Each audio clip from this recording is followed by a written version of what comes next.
waiwaye adan tafiya ne Salma yar Jos ki zama mai yawan tuna baya ya fi daɗi. Waiwaye adon tafiya ne Sabi'u 40 komai idan kana tuna baya ya fi daɗi.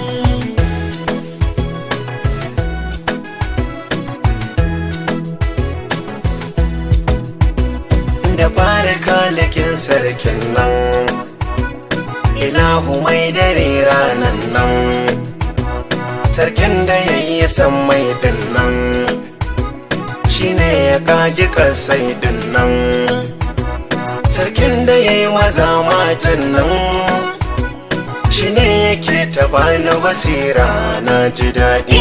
Waiwaye adon tafiya ne Sabi'u 40 komai idan kana tuna baya ya fi daɗi.